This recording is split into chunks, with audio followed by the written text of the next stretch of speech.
Thank you, Vijay. Thank you very much.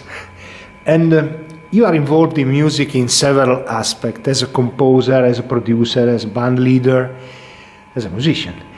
Is there one of those aspects that is more challenging or satisfying for you?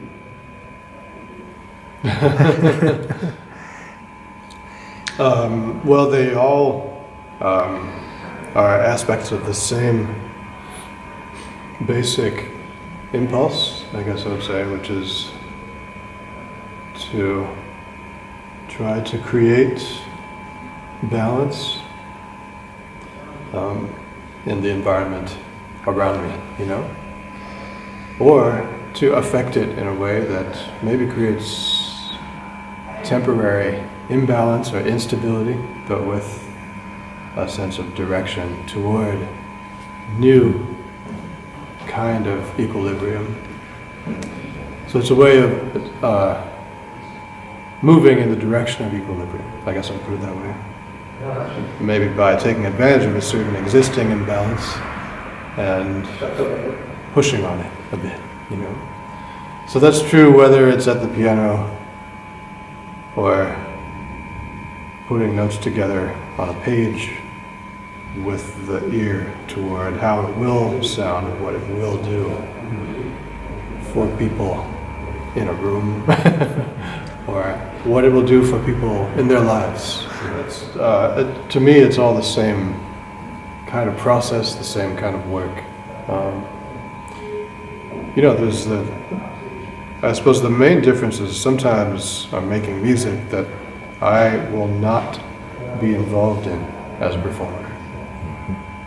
And when that's the case, then I have to try to create enough detail, or offer enough details and enough kind of guidance so that those who are playing it, say the orchestra or the soloist or whoever, can feel free, can feel empowered to be alive in the moment. So that's what I try to do on stage or off stage, is to give people that access to that kind of living. You had a classical music education and a parallel experience as a self-taught musician. This double situation is still fighting into you or not? It was never a fight, exactly. It's more that it was they complemented each other, and they still do. You know, I was not classically trained on piano, but I had a certain rigorous training on violin by ear training and learning theory and this kind of stuff, and playing in ensembles, playing in orchestras and in chamber ensembles. And then at the piano it was all creation and all wild in that sense,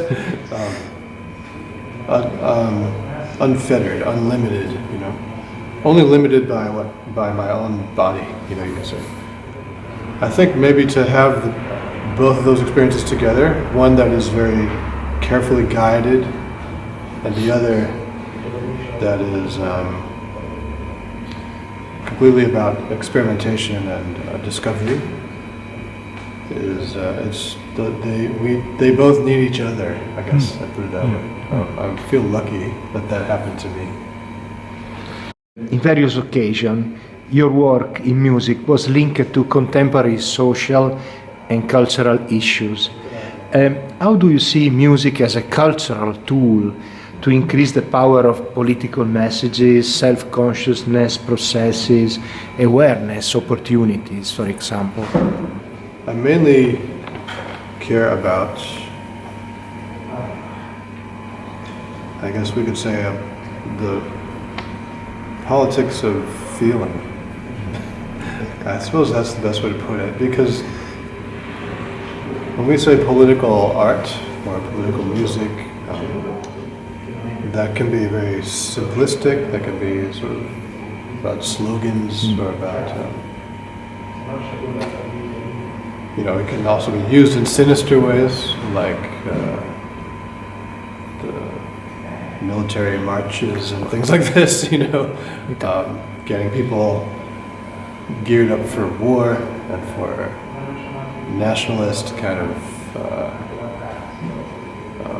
intolerance, it can.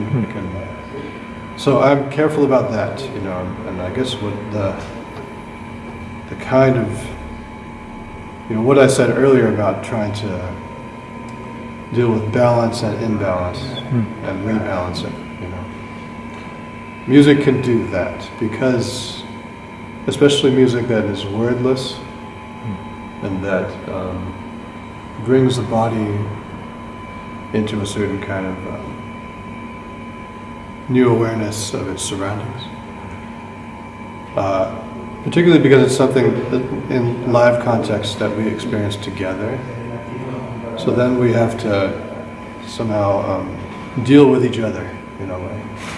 When I come here to Milano and play for a room full of Italians who might not know what to think of me yet, they might have read something about me, or they might just look at me and make some assumption about what kind of person I am, right?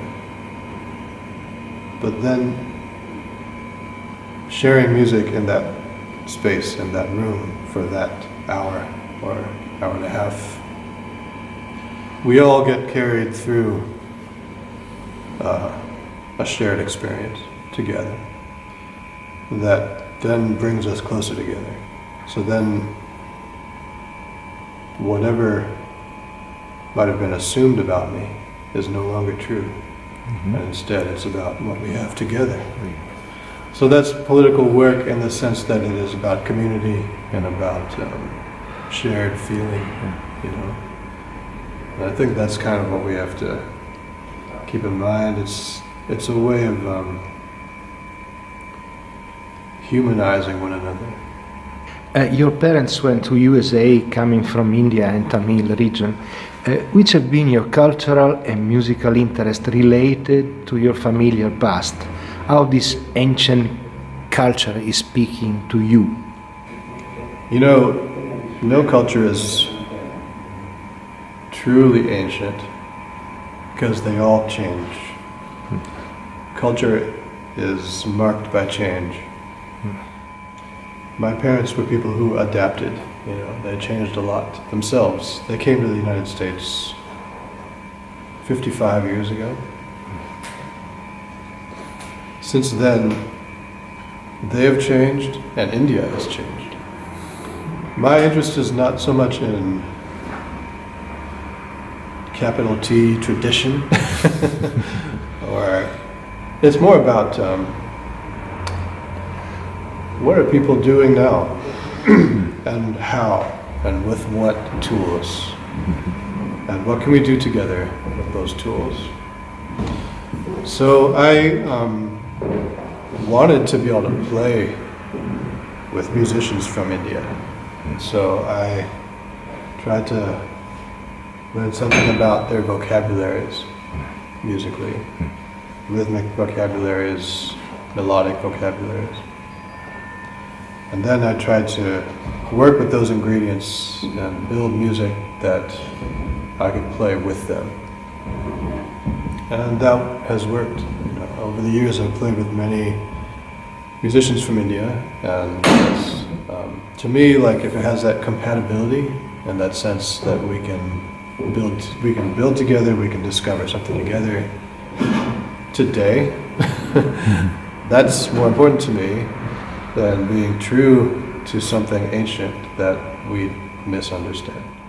It's funny because every time people talk about music, they start talking about traditions. But, if we talk about literature or art,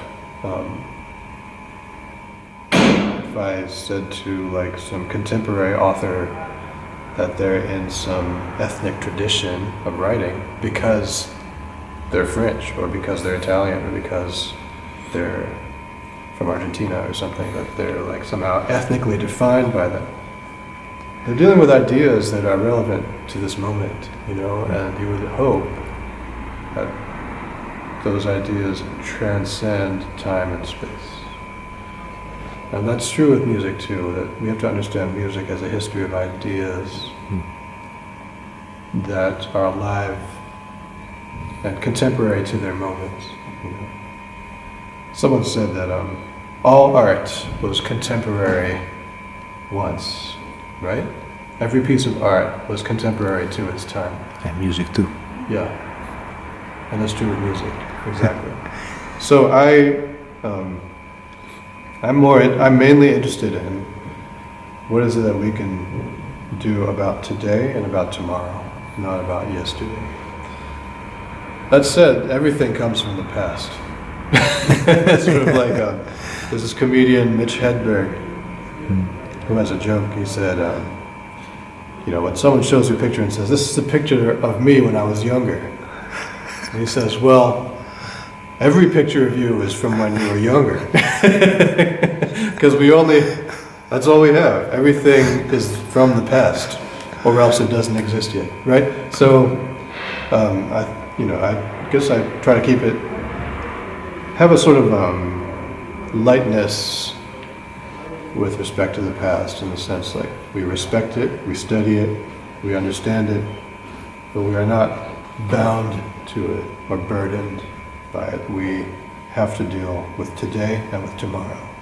That's what's imperative right now. Thank you very much, Vijay. Very kind. Thank you.